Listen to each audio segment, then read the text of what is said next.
Today's story, Salman al-Farisi. It is going to be a very long story, but a beautiful one for sure. The story I'm about to tell you all teaches us not to ever give up on what we want, no matter how long it takes.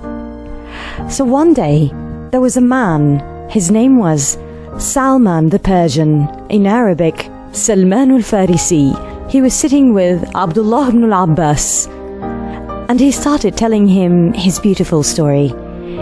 He told him that he used to be a Persian from a village where his father was a leader, and his father loved him so much. His father loved him so much to an extent that he used to lock him in the house, just like a prisoner. Salman was a Magian, in Arabic, Majusi. His father was one of the priests of the Zoroastrian religion in Persia. Being a Magian is to have a religion which is all about worshipping fire. Salman was so addicted to his religion, so he became a servant to fire. He never left a place where fire was on, and if the fire goes down, he immediately sets it on using wood. Salman's father had a garden, and at the same time, he was working in building. So one day, his father was too busy to tend to the garden, so he told Salman for the first time ever to start taking care of the garden so he can concentrate on building. Salman's father warned Salman that if he goes all the way to the garden, he should not be late. As I just said, Salman never left the house, so it is a huge step for him to go all the way to the garden and walk alone. That's why his father was very worried. Salman took his first steps outside the house, and it was something huge to him. They were the first footsteps to freedom. As he was walking to the garden, he passed by a church. He stopped there and started listening to the preachers singing. It was music to his ears. He really liked listening to the singing. It was something that he's never heard before. I mean, of course it's something he's never heard before. He's been locked up inside of his house almost his entire life. And when I say he was locked up, I literally mean it. He did not know anything going on outside the world. He was only worshipping fire as a Magian. Salman went inside the church and saw how the people prayed, and he liked it. He said to himself that this religion is way better than the religion I am in. By the way, I think his father told him to go all the way to the garden and come back real quick, but he forgot all about his father, the garden, and everything. Salman was so fascinated by the church that he sat there until sunset. He simply fell in love with Christianity. He was lost. He was lost in his thoughts and forgot about everything. He then went up to the priest in the church and asked him, "What is this religion? What is the origin of this religion? Where did this religion come from?" The priest told him that this religion comes from Al-Sham area. All of a sudden, Salman remembered his father. He panicked and went back home running. His father was literally going to go crazy. When he saw Salman coming, he almost broke down. He loved his son so much and was never used of not having him around the house. He shouted, asking his son, where was he and why didn't he come back real quick? What took him so long? Salman told his father everything happened to him and how he fell in love with the church and their religion. But Salman's father didn't like what he was hearing. He was angry at his son. He told him, "Our religion is way better than Christianity." However, Salman insisted that Christianity is way better than what he was worshipping. Salman's father thought he was going way too far. He grabbed his son Salman and tied his feet up with chains, with metal chains. Salman was devastated. Now he's not only locked inside the house, his little freedom to wander around the house is also taken away. One day, Salman managed to find a way to send a letter to the church. So he sent the letter by someone to give it to the priest. He wrote in the letter asking the priest to notify him if any priest will be coming from Al-Sham area to visit the church. And once that happened, the priest sent a letter to Salman telling him that some traders and priests came for a visit all the way from Al-Sham area. Salman did the impossible. He managed to unchain his feet and quickly ran away from his house all the way to the church, and he never looked back. He pleaded the traders to take him with them to Al-Sham area. He decided to leave his house, his father, and country and travel to Al-Sham area. The traders agreed to take him on a trip, and once they arrived to Al-Sham area, Salman asked the traders, who knows best in the religion of Christianity? They told him about a priest in a church, and Salman quickly went to the priest. He told the priest that he will walk step by step with him and never leave him, in exchange of him teaching him everything about Christianity. He told him, I'll pray with you, I'll serve you, I'll go with you, I'll do every single thing you want me to do, just please teach me to be the best in your religion. The priest agreed since Salman pleaded so much. However, unfortunately, that priest was not a good man. He was a hypocrite. He used to call out to people and ask them for charity to help the poor, and when the money is given to him, he keeps all the cash for himself. And all of this happened in front of Salman. Salman was shocked. This continued to happen until the priest collected 7 baskets full of golden coins from all the given charity. Now the priest is rich. He traded his own religion and took all the money for himself. Day by day, Salman started to hate this priest from all his heart. Anyhow, the priest died before he used up all the money, and the people grieved. They gathered around crying, thinking he was a good man. But Salman couldn't handle it anymore. He exposed all the dirty work that priest used to do. He showed the people the baskets filled with their own gold and money, and the people were shocked. They were way too angry that they refused to bury him. What do you guys think? Did he deserve it or not? I personally think he did. Anyhow, typically the church won't stay without a priest handling it. So a new priest came, and he was the exact opposite. He was a very good man, always praying, always preaching with pure intentions, always doing good deeds, day and night. And that's why Salman has stayed with him for a very long time and loved him from all of his heart. With years passing by, the priest has fallen ill and was dying. Salman desperately spoke to that priest, telling him that I have served you for so many years. I have loved you from all my heart. So please, do not leave me in this world without guiding me to whom should I go to next. Salman cried, saying that he does not wish to go to fake priests who have changed the religion of Christianity. He felt so much pain in his heart that this good priest is dying and leaving him. That priest was the only one following the true Bible, the Bible that has not been changed. The priest told Salman that he knows no one else following the true religion of Christianity. Sadly, so many people have changed the Bible so many times and played with it, creating many versions of the Holy Book. However, the priest told Salman that there is only one man living in Iraq. This man living there is the only one who's following the true religion of Christianity. Those were the priest's final words before he died. Salman took his words and traveled all the way to Iraq. Salman has met the new man, and it was true. The man was a good priest, just as he was told. Yet, he was a very old man. He also was approaching death. The same thing repeated again. Salman told this priest the same thing. What should he do and where should he go to next? The priest guided him to a man in a place called Nasibin. And again, Salman did as he was told and traveled all the way to Nasibin to meet the man. He told the man about his story since he was a child till he traveled to Al-Sham area, Iraq, and now he met him. It was a very long trip to find the truth, to find the real religion. We can imagine how difficult it was for Salman to struggle all those years and travel from one place to another just to find the truth.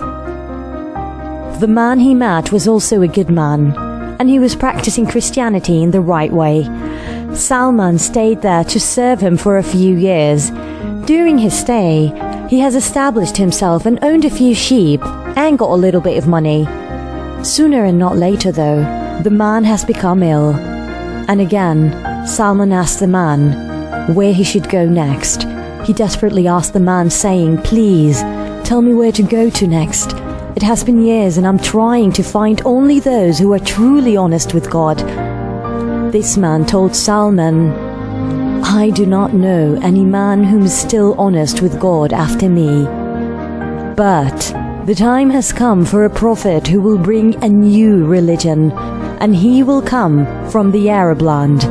You must follow his religion, for it is the truth." Salman listened carefully to the man. The man told Salman, "Listen carefully.